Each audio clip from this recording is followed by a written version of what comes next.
Hey, Christina, I'm just frustrated with the way this whole case has been, like, forever. Anything that needs to get shaken up to get this thing out there and to find justice for Burke.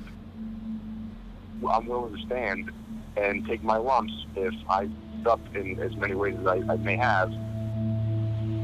But I still want to move with this thing, do whatever I can now, 10 years from now, 20 years from now, until we find out what happened. There was a guy that was killed around the corner last week on Orchard Street. I've replayed that night in my mind millions and millions of times. The police department and the O'Brien family are requesting the help of the public in apprehending the perpetrators of a homicide. Every day I was out there looking for him. And every day that person I was hoping was looking over their shoulder because they were looking for me. It's the first thing you think about when you wake up, and it's the last thing you think about when you go to bed.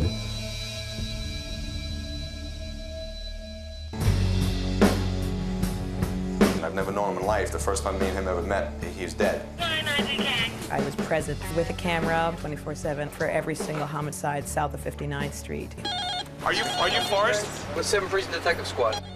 I've made hundreds of arrests before. In this case, it just didn't feel right. Police! Every cop's got that case. The one that you can't forget. The one that gets under your skin.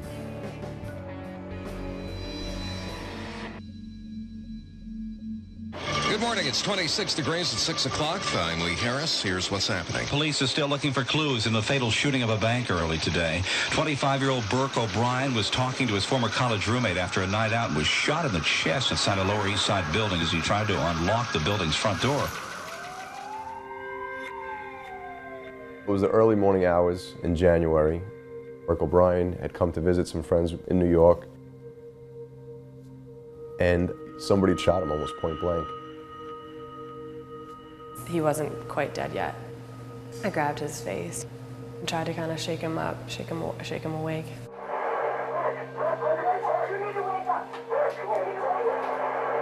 not awake. He's not awake. He wasn't conscious at that point, really, I don't think.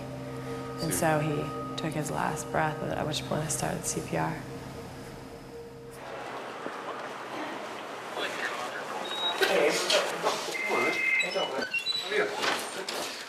Sergeant Do you know if James. that building was canvassed at all? I don't know. Yeah, Collins, where are you? Yeah. Andy Dietz was a sergeant. He was the commanding officer on the scene. He was the kind of gruff, straight-up guy who all the detective respected. Forrest is our suspect. He's saying it was a robbery, that a male black and a male Hispanic robbed him at gunpoint, just shot his friend in the chest. But we got an independent witness, a male black that just happened to be walking down the block, sees the shooting, the actual shooting. Witness is walking down the street. He sees two people standing over here, having a conversation of some sort. He can't tell if it's arguing. Yeah. No one on the street but those two. He sees the perp, put his hand up, he hears a bang. He sees the perp, reach down, grab a jacket, put it on the victim. At that point, he walks down the block to Ludlow, makes the 911 call. Police then show up. And he's just standing there kind of watching what's going on. He hears a male white talking to the police, telling about how a male black and a male Hispanic robbed him at gunpoint and shot his friend in the chest. And the guy's listening, and he taps another officer on the shoulder. He goes, "That's not what happened." He goes, "I was standing here. I saw only two people on the street. There was no one else around." He grabs another cop and says, "Listen, that guy's lying. I think he shot somebody." So we're pretty certain we got the guy, but he's not budging on the story. And all the other friends were in the apartment at the time. It's just the two of them out here on the sidewalk. 2 girls and 3 guys. They went to a club earlier tonight. Burke had said that, like he's got this friend that he really liked named Forrest, and he was going to be staying at his place.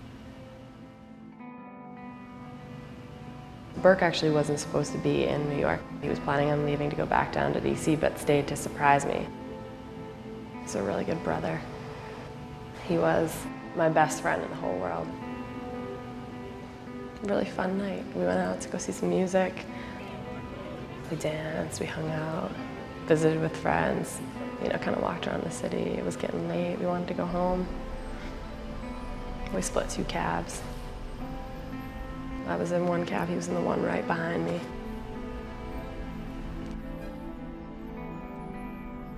We were like dancing half hour earlier. You know, he was supposed to walk in the door 2 seconds later. When they were leaving the club, they were all going to get in one cab, but they get split up. So 2 girls and the guy that lives in this apartment wind up in the cab, and the cab pulls away, leaving the victim and the perp left behind. So they have to flag down their own cab. We're pretty certain the 2 girls and the guy are telling the truth, that they don't really know anything. They're not saying there was any argument in the bar. Like, they don't give any indication of why this would have happened. So we're thinking sometime on this cab ride, these guys got into some fierce argument. It's probably over a girl. We think the friend, based on what witness accounts, shot the other friend in the chest with a .45. Forrest came like dashing in through the apartment door, screaming that he needed a phone. I walked outside and I saw Burke there. He's not awake. He's not awake. Forrest kept saying he'd been shot and he'd been shot, and I was taking off his t-shirt trying to see where.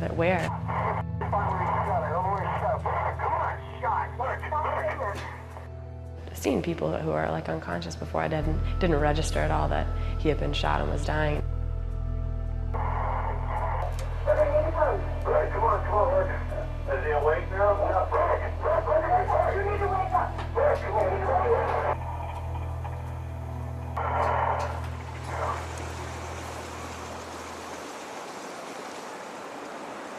I got a call that there was a homicide. I'm on it. I'm in the car. I was going to be the lead detective on it. The story that I got when I got to the precinct was that Burke and his friend got into some sort of an altercation over what we didn't know, and his friend pulled out a gun and shot him almost point blank.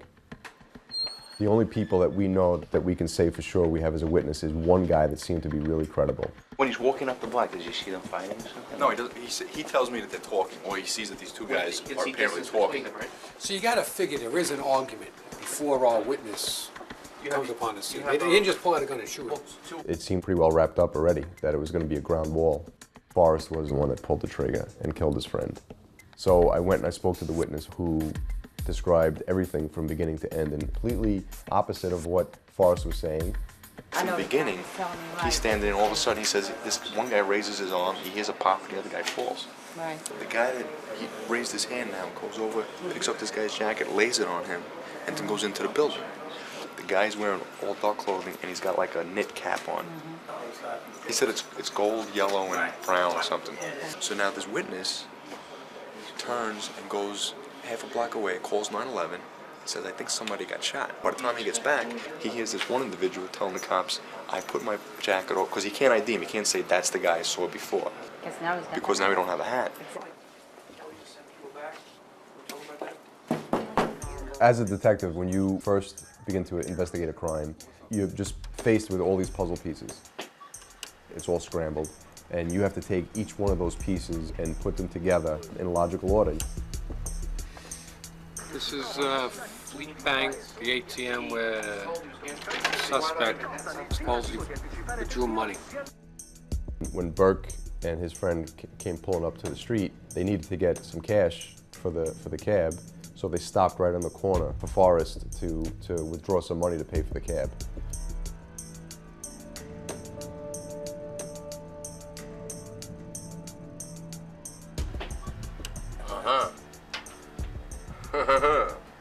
That's him. That's the camera of the door shot, and that's him, his back.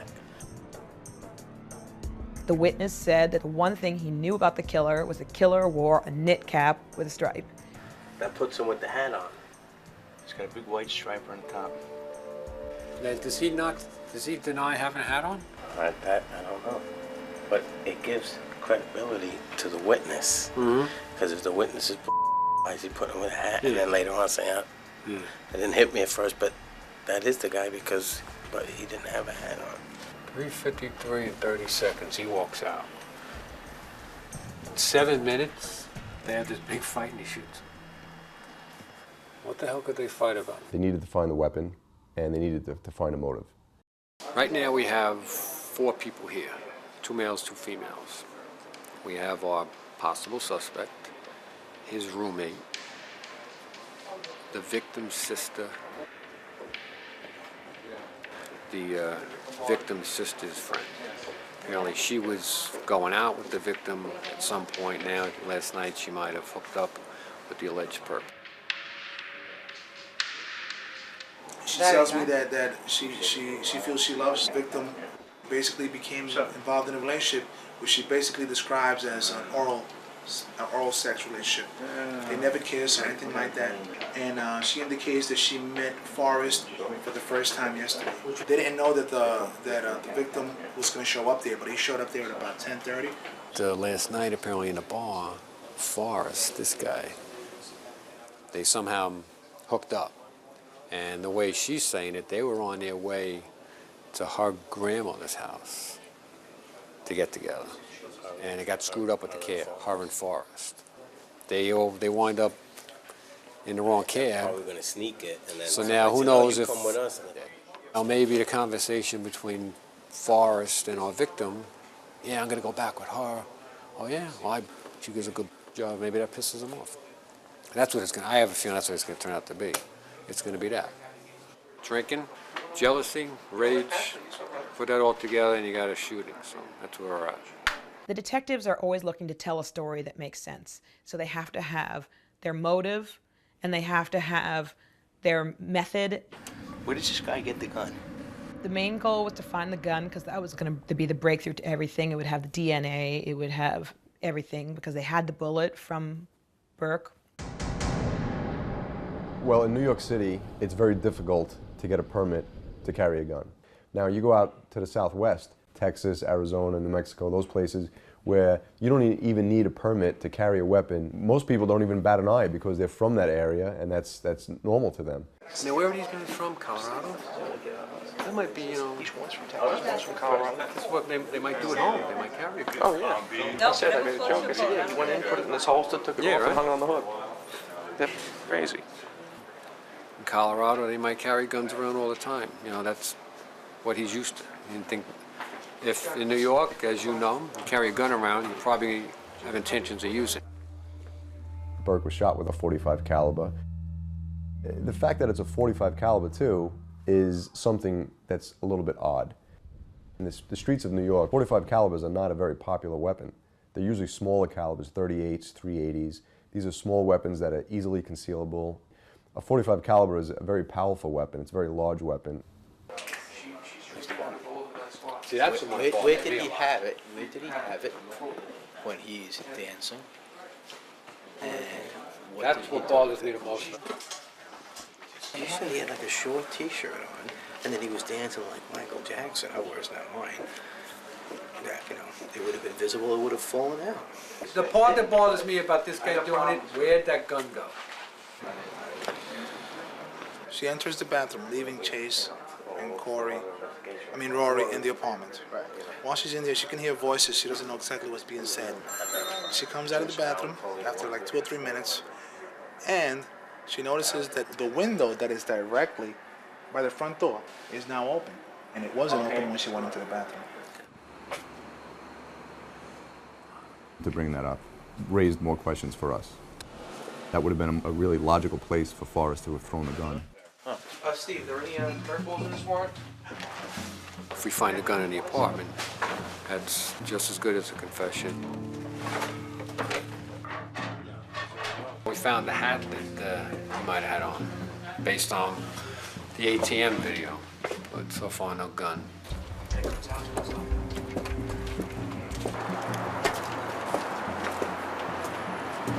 Can we get through there? No. Where you trying to get to? I'm trying to get to With the bathroom window. On the apartment 3? Yeah. It's right. We gotta go through the boiler. Okay, let's go through the boiler.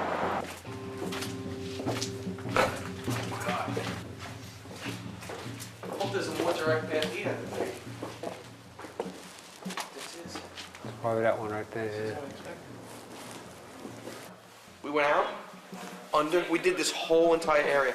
Doesn't make sense. Next theory. He tosses it before he comes in to get the phone.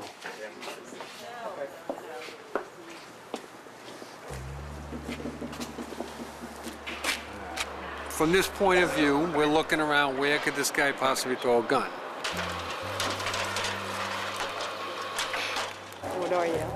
Detective. Yeah, you look like a detective. And it's just one guy who got shot. Oh yeah, one got shot. But yeah. no one else wounded, right? Not that what we know happened to the guy who shot him?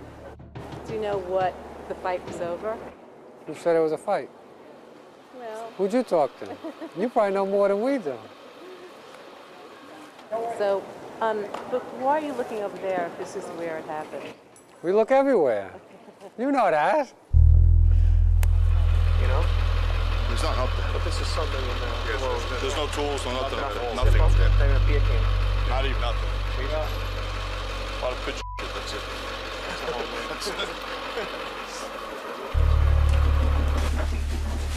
We got an eyewitness that says this guy did it, so that's clear cut. But the gun, again, would make it, just because people lie to us doesn't mean we're wrong. Everybody seems to lie to us. We'll get it.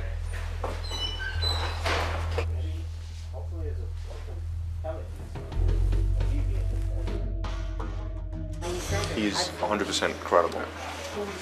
And I really feel bad because I really think that this guy's going to take a collar. And I wish I had something else, personally, for me, to feel good about locking this guy up. Here you have a guy, he's 24 years old, he's got a college education, he's, you know, out of school only about a year or so. For this type of charge, you know, if this thing ever goes to a trial and he's convicted, and it's not him, then his entire life is gone.